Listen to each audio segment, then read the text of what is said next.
안녕하세요. 본격 실용 심리학 방송 어느 별에서 왔니 시즌 2 소설가 김연경의 애니어그램과 성격 이야기.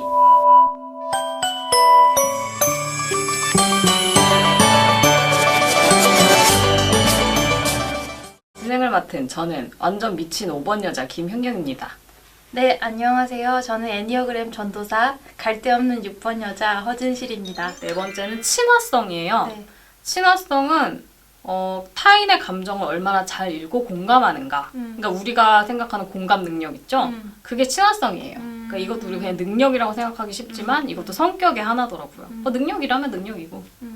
그래서 친화성이 높은 사람들의 특징은 사람들과 잘 어울리고 조화로운 사회생활을 하는 반면 인간관계나 감정에 휘둘리는 경향이 있다. 친화성이 낮은 사람들은 인간관계가 조화롭지 못하기 쉽지만 그에 연연하지 않는 편이다. 자, 어떤 것 같아요? 저 높아요. 친화성? 네네. 중상? 중상? 네. 중상 가시겠습니까? 네. 저는 친화성이 저는 하라고 봐요. 공감 능력이잖아요, 친화성이. 근데 이게 그래서 친화성이 높은 사람들은요, 네. 사람들의 감정을 잘 읽고 공감도 하고 그리고 친화성이 높은 사람들은 사람을 잘 믿는데요. 남의 말을 잘 믿는데요. 잘 믿어요? 신경성이 높아서 아니에요. 그냥 반반이에요. 어떤 사람이냐에 따라 다른데 응. 믿을 만한 사람 믿고 안 믿는 사람 좀 안 믿는 편이에요. 맞아. 근데 이거는 신경성이랑도 관계가 있어서 네, 그렇게 맞아요. 할 수는 없는데 네. 근데 이게 보면 친화성 되게 떨어지는 사람들 보면은요. 다 남의 말 절대 안 믿는 사람 있어요. 그냥 그 예민해서가 아니라 그냥 웃기고 있네. 그냥 일단 남이 자기한테 적대적일 거라고 생각을 하는 거야. 그리고 남은 다 나를 속이려고 한다고 생각을 하고 무슨 말을 하면은 다 그냥 나쁜 뜻으로 받아들이는 사람이 있어요. 친화성이 낮은 사람들인데 그러니까 되게 신기한 게 저는 남의 마음을 잘 못 읽거든요. 공감 능력이 되게 떨어지는데 그런 사람들은 남에 대해서 적대적으로 보는 확률이 크대요. 근데 참 그렇지 신기하죠? 않으시지 않아요? 저요? 그래서 이게 근데 되게 신기한 게 이게 친화성이 두 가지 영역이 있어요. 그래서 남의 마음을 읽는 영역이 있고 남의 마음에 공감하는 영역이 있어요. 이게 겹치긴 하는데 조금 다른 거야. 그래서 이게 그러니까 잘 읽는데 공감을 못하는 사람이 있고 잘 못 읽지만 공감하는 사람이 있다는 거예요. 그래서 이게 극단적인 예로 보면은요. 잘 읽어 남의 마음을. 근데 공감은 안 가. 이런 게 너무 극단적이 되면은 사이코패스야. 그치. 사이코패스 물론 사이코패스 중에 거잖아. 맞아요.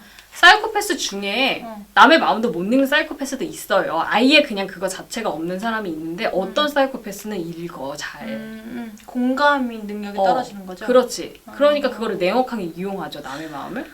오히려 진짜 남의 마음을 저 평균보다 잘 읽는 사이코패스도 있어요. 근데 공감 능력이 바닥이야. 남이 어떻게 되든 개의치 않아. 근데 반대로 읽는 능력이 되게 떨어져요. 근데 공감 능력은 그거보단 나아. 그런 사람들은 자폐 계열이에요. 자폐증인 사람들이 아예 남의 그 감정이라는 영역을 이해를 못 하거든요. 그리고 되게 힘들어해요. 그런 거를. 그렇지만 자폐 증세가 있지만 저 사람 생각보다 따뜻한 사람이었다. 라는 내용의 영화나 드라마 많잖아요. 그런 가위손. 맞아요. 그러니까 이게 그런 사람들이 굉장히 못 읽고 남들이 요구하는 어떤 피드백을 주지 못하기 때문에 소외당하고 그러면 이제 아무래도 공격을 받으니까 움츠러들지만 사실은 내가 할 수만 있다면 남을 도와주고 싶고 남이랑 잘 지내고 싶은 마음은 있는 거예요. 피해를 주고 싶진 않아. 그런 쪽이 이제 자폐 계열에서 자폐랑 사이코패스가 이렇게 나뉘어요. 근데 제가 저 자폐 계열이라고 늘 말하잖아요.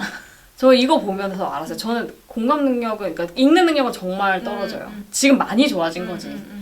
이게 정말 배워서 하는 거거든요.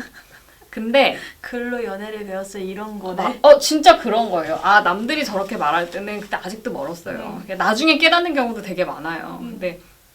근데 대신에 저는 공감 능력이 아주 떨어지진 않아요. 저는 되도록이면 남의 기분을 좋게 해주는 게 좋고 남이 저 때문에 기분 상했다고 하면 되게 저도 속상하고 미안해요. 그래서 노력을 많이 하는 거지. 이해를 하려고 감정을. 요게 두 개가 달라서 그런 거지만 제 생각에는 테스트를 하면은 제 생각엔 하가 나올 것 같아요. 제 생각에. 그래서 뭐 혜택, 장점, 친화성이 높은 사람의 장점은 뭐냐? 인간관계가 조화롭고 친구가 많다. 그러나 단점도 있죠. 남을 배려하느라 에너지를 쏟고 자신을 내세우지 못해 경쟁과 성취에 방해가 된다. 그러니까 이게 제가 친화성이 낮은 사람이니까 하는 말이지만 인간관계가 나쁘기 쉬워요. 친화성이 낮으면. 근데 대신에 별로 상관을 안 해. 친화성이 높은 사람들은요. 인간관계가 안 좋으면 되게 스트레스 받아요. 그쵸. 예.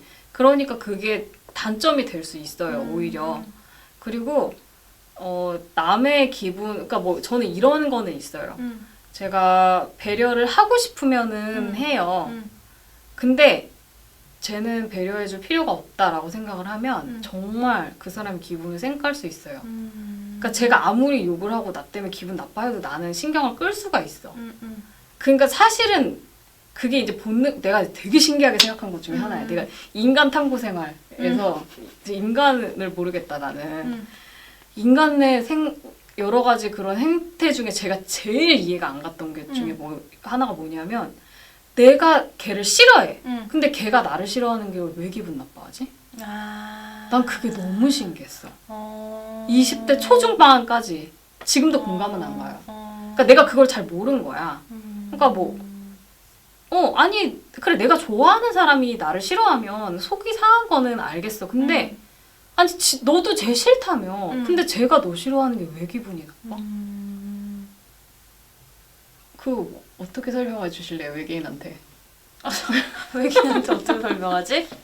근데 원래 인간이 그런 거 맞죠? 정서적으로 조금 그런 정서가 저희한테 있지 않아요? 그러니까요. 근데 나는 그게 없어. 탑재가 안 됐네. 그래서 나는 오히려 이렇게 생각을 하는 거야. 이게 되게 근데 이기심이다. 어쨌든.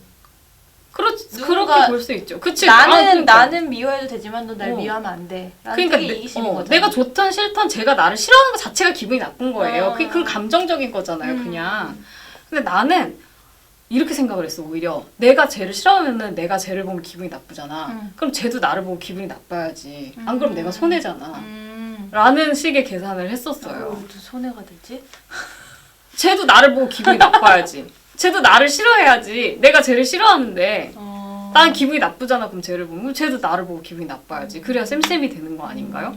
저는 그거에 대해 생각해 본 적이 없는 것 같아요. 그러니까 이게 저같이 정말 나는 그런 거를 모르는 거야. 그러니까 얘가 나를 싫어하면 나도 본능적으로 기분이 나빠. 이런 게 탑재가 안 돼 있어요. 근데 저 같은 사람이 분명히 있을 거라고 저는 생각을 해요. 저한테 연락 주세요. 그러니까 친화성이 낮으면 좋은 점도 있는 게 그러니까 저는 저 사람의 기분을 배려해야겠다라고 하면 배려를 하지만 저 사람의 기분을 무시해야겠다라고 생각하면 무시가 돼요. 정말로. 그러니까 편해. 어떻게 보면. 편하지. 네. 그래서 친화성이 낮은 사람들이 사실은요. 성공하는 사람이 사회적으로 높은 지위를 얻고 성공하는 사람이 친화성 낮은 사람이 되게 많아요. 생각보다. 사이코패스도 많다면서요. 그래요. 사이코패스가요. 여러분 진짜 잘 나가는 경우 되게 많아요. 왜냐하면 그 사람들은 이게 언뜻 생각하면 사회생활이 중요한데 남의 기분을 맞춰야지 사회생활 잘할 거라고 생각할 수 있지만 진심으로 남한테 공감이 가서 남의 마음을 맞추려면 자기도 되게 피곤하고 내가 나 자신을 내세울 수 없는 일이 되게 많아요. 남을 배려를 하려다 보면 남의 기분을 생각하지 않고 내혹하게 남들을 밟고 일어나야지 내가 최고가 될 수 있거든요. 그래서 이게 무슨 진짜 성공한 기업가나 돈 많이 번 기업가나 정치인들 보면은 야 진짜 공감 능력 엄청 떨어진다라고 생각되는 사람들 되게 많잖아요. 그러니까 이게 진짜 그렇지 않아요? 세상 살다 보면 네. 아니 왜 CEO들은 다 사이코패스야? CEO가 사람이 좋아야지 밑에 사람들이 다 행복한데 제일 높이 올라가 있는 사람이 성격이 제일 나빠. 왜 그러지? 그냥 그 여러 가지 이제 설이 있어요. 자리가 사람을 만든다고. 실제로 근데 지위가 올라가면 공감 능력이 떨어진다는 연구 결과도 있어요. 그러니까 지위가 높은 사람은 남의 눈치를 볼 필요가 없잖아요. 점점. 그러면 점점 공감 능력이 떨어지는 거지. 그런 것도 있지만 또 한편으로는 그런 사람이 높이 올라갈 수 있다는 거예요. 그거 자체가 높이 올라갈 수 있는 어떤 조건이 되는 거죠. 그러니까 이게 그리고 또 신기한 게 뭐냐면 친화성은 남자랑 여자랑 차이가 평균적으로 있어요. 이것만. 나머지 다 똑같아요. 남자 여자 차이 우리가 뭐 남자는 이래 여자는 이래 다 편견이에요 대부분. 근데 요것만 차이가 있어서 남자들이 공감 능력이 여자들보다 평균적으로 떨어진대요. 물론 평균이죠. 저는 보통 여자지만 남자 보다 낮을 것 같긴 남자라고 한데 생각해야 되나 그런 거에 대해서는? 그때도 남자들 중에서도 공감 능력 뛰어난 사람 많아요. 제가 보면. 맞아요. 그렇지만 평균적으로 차이가 있어요. 그러니까 이런 사회에서 여자들이 물론 제도적으로 차별을 많이 받고 유리천장이 있는 건 사실이지만 똑같이 한다고 해도 성격이 만약에 이런 평균적인 차이가 있으면 남자들이 성공하기 더 좋은 거지. 더 냉혹하니까. 이게 가정을 위해서 일을 포기해야 한다는 압력이 여성들한테 훨씬 많은 건 맞아요. 지금 상황에서는. 그렇기는 하지만 이제 성격 심리학에서는 그게 조건이 똑같아져도 가정을 위해서 일을 포기하는 거를 좀 어느 정도 양보하는 거를 택하는 사람의 비율이 여자가 많을 거라고 생각해요. 성격 심리학에서는. 근데 이것도 남자도 조금씩 변할 수가 있는 게 옛날에는 이것도 다 옛날 얘기예요. 옛날에는 왜 남자들이 공감 능력이 낮게 진화될 수밖에 없었는가를 보면 남자들은 밖에 나가서 이제 수렵 시대 때 만들어진 것들이 지금 다 내려오고 있는 거라 이 사람들은 그냥 일을 해야 되는 사람들인 거예요. 사냥감을 봐야지. 다른 건 필요 없어. 근데 여자들은 아기를 낳고 서로 모여서 아기를 키워야 돼요. 일은 혼자 할 수 있어도 애는 혼자 못 키워요, 진짜. 요즘 엄마들 힘든 이유가 혼자 애 키워서 그래요. 근데 애를 키워본 사람들은 알겠지만 엄마 혼자서 애를 혼자 키운다? 말이 안 돼요. 여럿이 키워야 돼요. 어른이 몇 명 있어야 돼. 애들이 많더라도. 그런 일을 하다 보니까 여자들이 사회성이 발달할 수밖에 없었다는 거지. 그리고 아기를 어렸을 때부터 젖먹이고 키우다가 보니까 육아가 여성들의 전담이 되다 보니까 말 못하는 애랑 의사소통을 하는 게 정말 공감 능력이 엄청 필요한 일이거든요. 그렇기 때문에 여자한테 발달을 했다. 근데 이제 요즘에는 여성들이 가정 일을 같이 하고 여성들도 사회 진출을 하기 때문에 육아에 도움을 주는 그리고 돈을 많이 안 벌어와도 좋으니까 나를 도와줄 수 있는 남자를 점점 원해요. 그러면은 남자들도 공감 능력이 높은 사람이 유리해지는 거죠. 배우자를 찾는데. 그러면은 남자들도 장기적으로 봤을 때 공감 능력이 높아지는 방향으로 진화할 수 있고 그러는 상황이라고 저는 지금 생각을 해요.